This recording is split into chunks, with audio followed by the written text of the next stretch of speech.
before the NFL draft.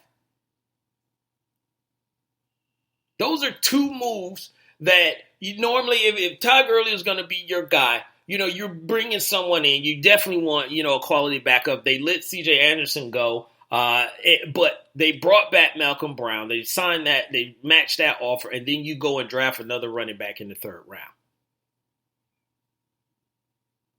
That's a cause of concern.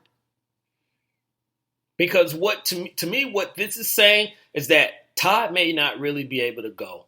And we got to have some type of backup plan. Because whatever it is we're doing now to try and get his knee ready, it's not working the way that we thought it would. And if it's not going to work, we got to have some type of backup plan.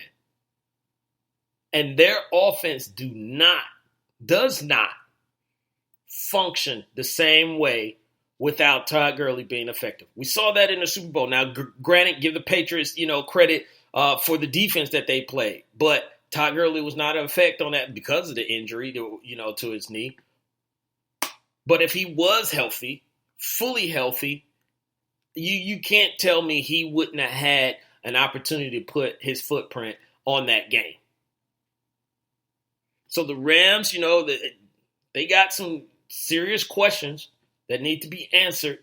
And we're going to find out what happens, after preseason. Because, like I said, I don't expect to see him at all during the preseason.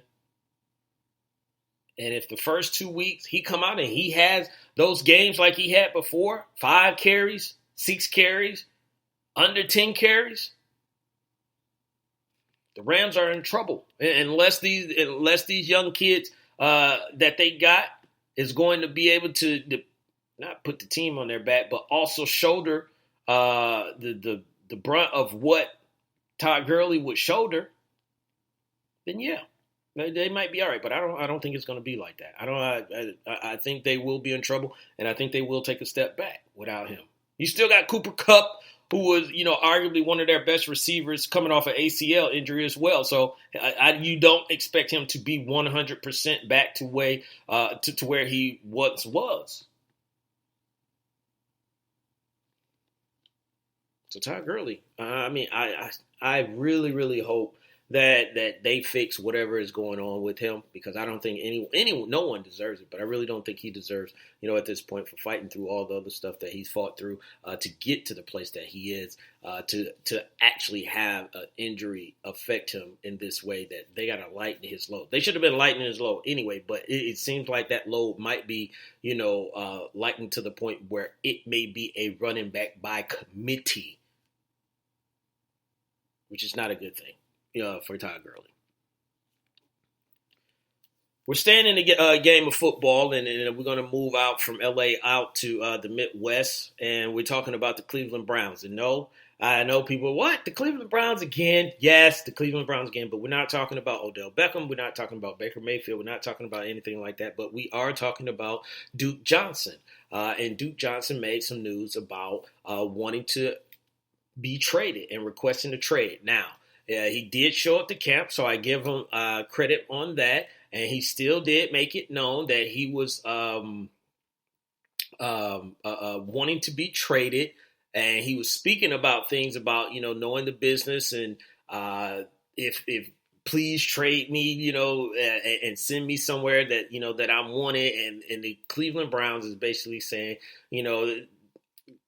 look, we're not at that point yet. And kind of like we don't know what Duke is, talking about. Well, they know exactly what Duke is talking about, because guess what? I'm sure Duke has had his agent talk to the Browns about where he fits in this offense. And I don't have a problem with it. To me, I think Duke Johnson's handling everything well. He's not going around there, yelling and screaming, trade me, trade me. He showed up to camp, which is good. He said he understands the business of football, which is a great thing. And he's not going to say this, but I'm going to say it, is that because he said he understands the business, he knows he's on borrowed time.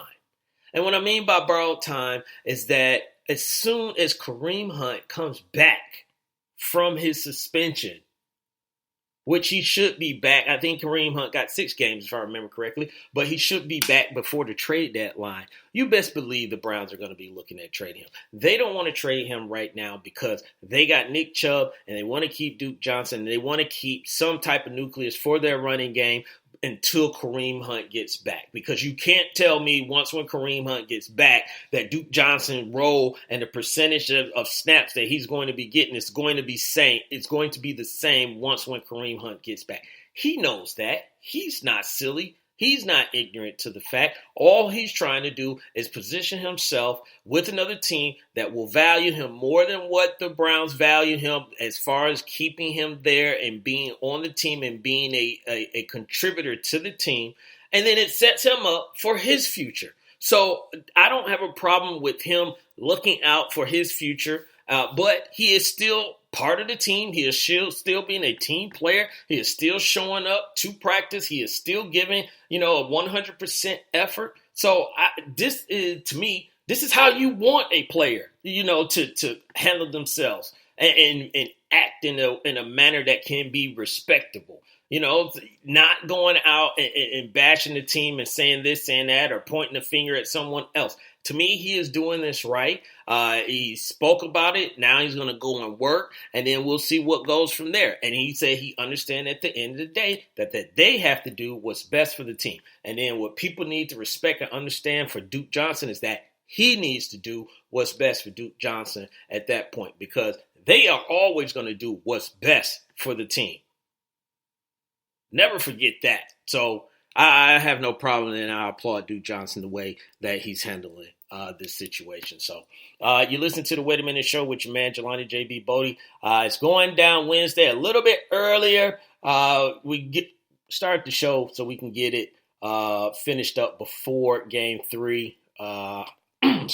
Before Game 3 kicks off. And breaking news right now, they have Klay Thompson active for Game 3. So he is going to play and line up and give it a go for the Golden State Warriors.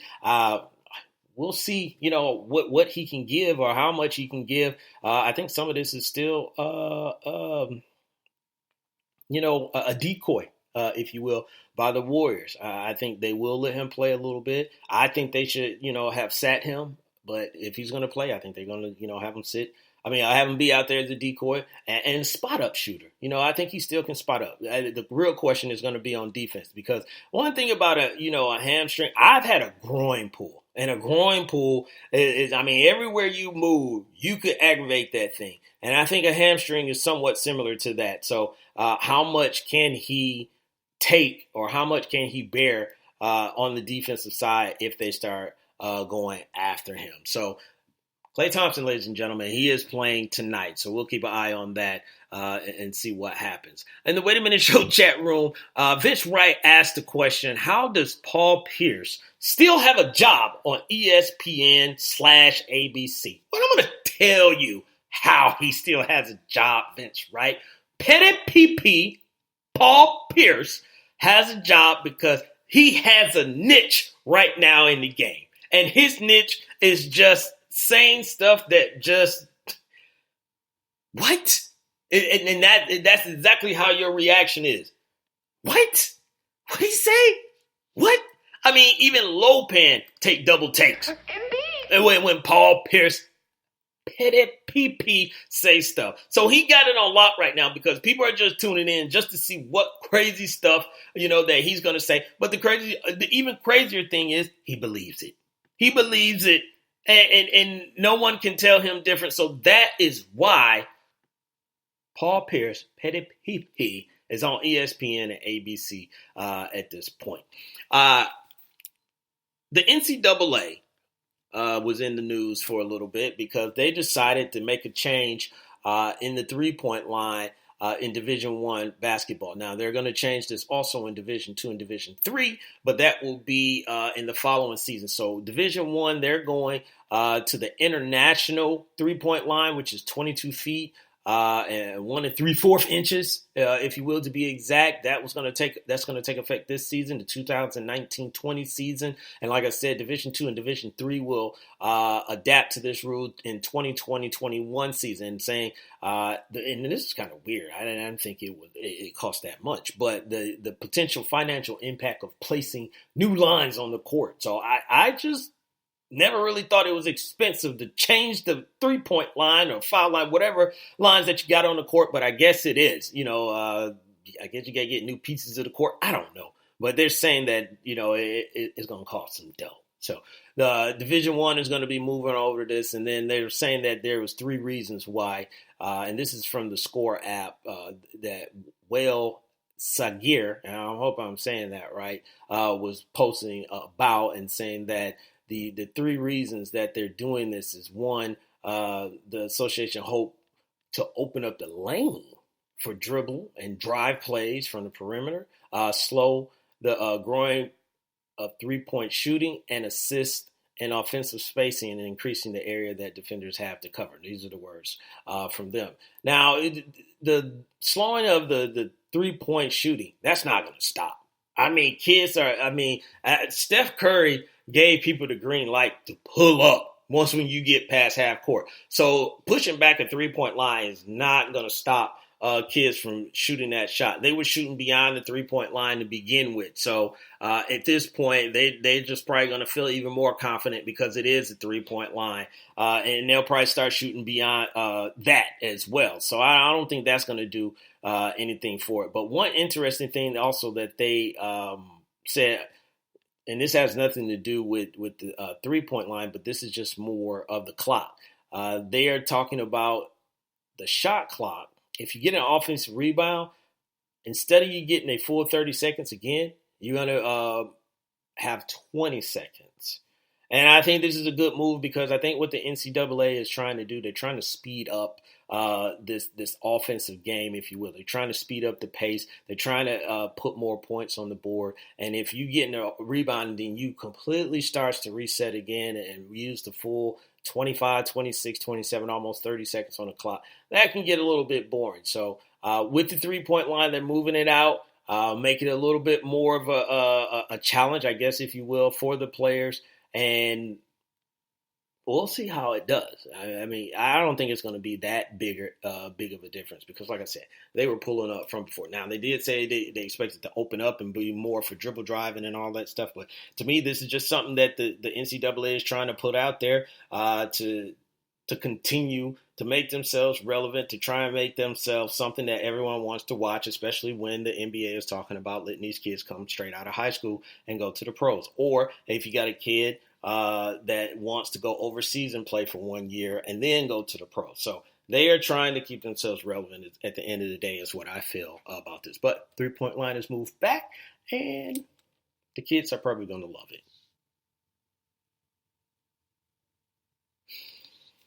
So we got about 15 minutes left in the show before Game 3 of the NBA Finals kick off. And I tell you what, Lopan, do you think we should take a break? Should we take another break right now? Indeed. Yeah, okay. So we'll take another break, and then we'll come back from the break, finish this thing up, and get ready for Game 3. And then I will give you my Big L award. You listen to the Wait a Minute Show with your man, Jelani J.B. Bodie. We'll be back after these words. We don't take orders from super fools. We give them. X gon' give it to you. Any and all resistance will crumble. Nonsense. There's never been a threat. Squad. Couldn't handle. It is the purpose of the Squad. to align our infamous forces against the powers of good and defeat them, leaving us, the rulers of the world.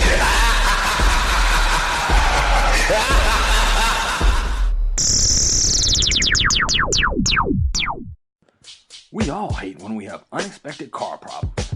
Well, I am here to tell you about a viable solution. Bay 11 Auto and my man Melvin. You have emission problems? Brakes need changing? Transmission slipping? Is your car just driving sluggish? No problem is too big. I live on the other side of town and I drive over an hour to a guy that I trust. Melvin is honest, dependable, and definitely not in the business to break your pockets. Come see the Squad. official mechanic, Melvin, at Bay 11 Auto. You will be glad you did. You can reach him at 1455 General Arts Road, Conyers, Georgia, or 404-295-5715. That's 404-295